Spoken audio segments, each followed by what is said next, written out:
Our next speaker will present on secularism in politics and religious privilege in the charity sector, which we've heard a little bit about earlier today. Chris Schacht is a former Labor Senator for South Australia, and he served in that Senate from 1987 to 2002.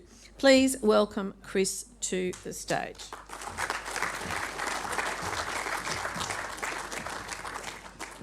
Thank you, Jane. Someone told me once you should always start with an funny anecdote to set the mood, and I'll just say, as a secularist, my experience with people like Don Dunstan and Gough Whitlam, etc. And I remember in 1974, many of you may not have been born, we had a federal campaign, Nord Town Hall, 3,000 people turned up. Dunstan was the introducing speaker to Gough Whitlam. Paul was packed, and there was one interjector, a woman we knew who was the only person I knew in all of Australia with a Spanish background who still supported Franco. And she, every now and again, when Gough was speaking, she'd shout out, "What about abortion?" And people would burp and hiss, and Gough just ignored her. She did this about 5 times. And under about the 5th time, I was holding back. We had waterside workers as security. I thought, my God, we're going to fix this, etc. So Gough stopped speaking. He turned and looked down, and only Gough could do this. He created tension in the room. It went dead silent for about 15 seconds, 20 seconds. He just looked at her. And everyone were thinking, what's he going to do? And he looked at her and he said, "Ma'am, in your case, I only wish I could make it retrospective." The place collapsed for 5 minutes. We never heard from her again at any Labor meeting in the future. So whether that's because of the issue of abortion, our secularists are on that, so I remember that. I'm going to talk briefly about where our main campaign information is as secularists, as non-religion. It is in, as previous people mentioned, but not in detail, it's in the last census. I went through it and I just sat there astounded. We represent 9 million people who say no religion. There may be other religious people, Christians, who do support the secular separation of state and church or other religions. 8 million people, 9 million people just say no religion. Let me give you the state breakdown. And I bet you none of you guess which state is the least religious of any of our 6 states and territory. I reckon most of you wouldn't get this because I didn't. New South Wales, non-religious 33%, Christian 47%, probably about the worst state. Others were 12%, Victoria 39%, non-religious 40.9% was Christian, 13%. And those 2 big figures and the others are overwhelmingly showing Hindu, Christian, Muslim, Buddhist, etc. And they are coming up in particular electorates for big numbers. Queensland, who I would have thought would have been the worst state for no religion, no. Non-religion, 41.2. Christian was still 45.7, but nearly an even break. This sort of goes against what many of us, I come from Adelaide, I know the deep north, you know what they're like. The next one, my own state, 45%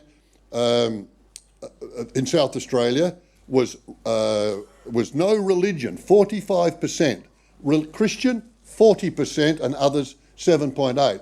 My good old state, our heritage, we didn't start with convicts, we came with 3 settlers, etc., etc. And I also think the original Methodist church, the non-conforming churches had an influence. But it's good old Tasmania that wins the prize.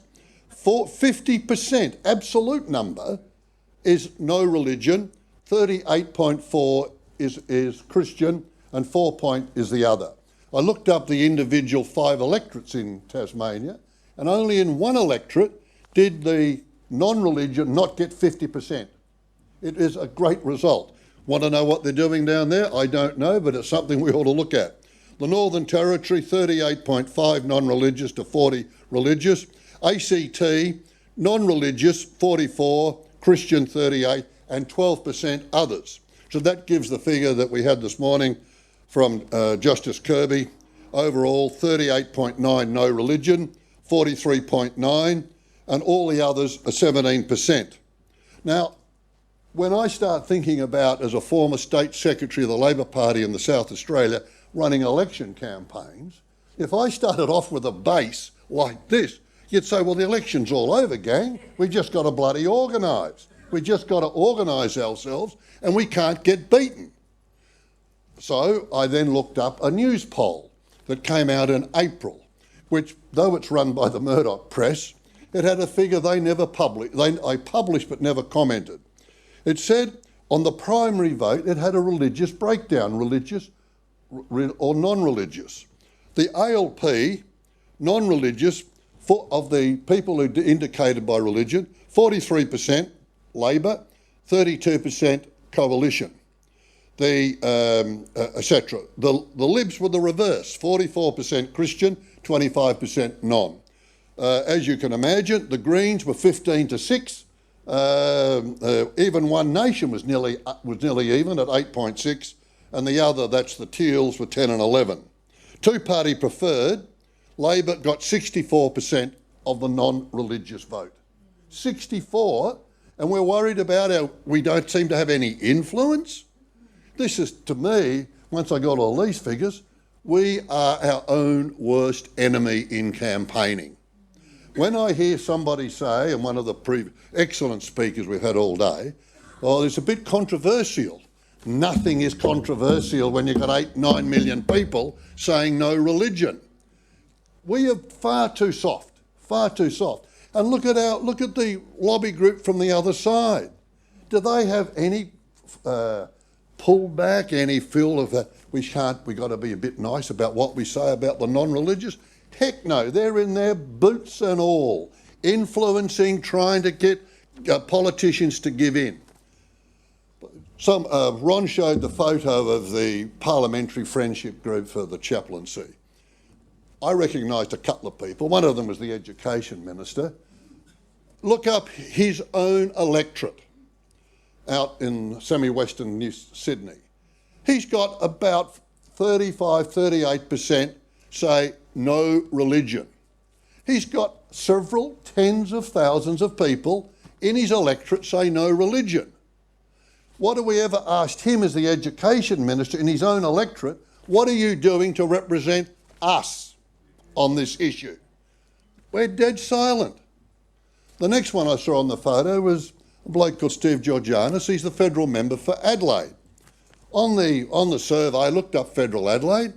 He has got nearly 50%, nearly 50 non-religious. Religious is low 40s. But he's in the photo for the religious group.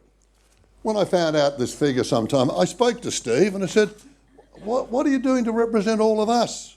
He didn't know what I was talking about. It hasn't been hit to them that we are sitting on the potential to really start working this over. Not just to get a minor victory here or there, but to take the fundamental issues that Ron talked about, funding of education, the distortion of all this money going to already rich private schools. And, when Whitlam introduced, way back in 72, he had a needs policy.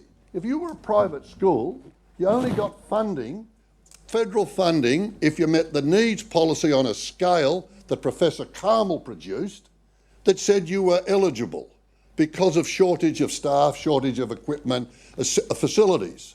Now, none of that's there. It's just a straight check. And you go past some of those so-called, I used to see them years ago, poor Catholic parish schools. They've now got equipment and facilities that are better than the state school down the road, all because of federal government funding. So what we've got to do, in my view, is start thinking, how do we motivate, how do we organise and tell a politician? Now, as a former campaign director of the Labor Party in South Australia, I ran several election campaigns, state and federal. I can tell you this, the one thing that scares the bejeebers out of any candidate trying to hold their seat is if someone turns up and runs a campaign and sends them 30 letters against the local street crossing or something. They'll get worried. This could cost me the vote, that cost me the seat. But if you said, listen, Steve Georgianis, you have 40,000 people in your electorate who say no religion. What are you doing to help them? What are you doing? He will get nervous. Then as an organisation, and this is what maybe in the workshop later on we've got to deal with, how do we organise ourselves? As someone said to me, trying to organise the non-religious, all our groups here, you're better off trying to organise 8 drunk kittens to come together to organise and make the weight.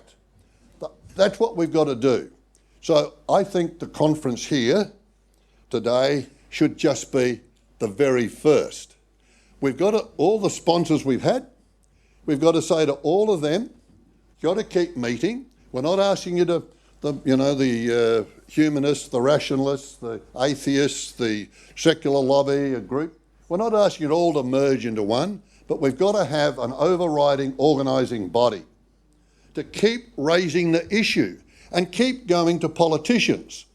Now, someone mentioned earlier, can we find a rich benefactor to give us the money to pay to have at least an incipient organisation? Well, I checked the other day with a bloke called Kos Samaros. He runs Redbridge. It's the best public private surveying group in Australia, because what he does is take his own survey work and cross-check it with the last census. He identifies every electorate with who's in that electorate in occupation, religion, and he just said to me the other day, Chris, it's very simple. Who do the non-religious vote for? Labor, Greens and Liberal Teals, right? Oh, wait, hang on, that's over 50%. If they're already there, what can we do? Well, talking about rich people, Simon Holmes à Court, who funded the Teals, with millions of dollars and raised other, he's the sort of bloke say, listen, you want your Liberal Teals to win at the next election? Here's an issue, non-religion, they are people going to support yours. We need some solid funding to put in place a structure. The practical thing I would suggest we should do as come together as an organisations is every federal and state member of parliament, and there's about 800 of them across Australia. I don't want anyone to say that's bloody too many, but there are 800 plus, state or federal. Every one of them has an email address. Every one of them has an email address. So you don't even have to pay to send them a letter anymore. You can get their public email address and do an email stream. So have someone to do it.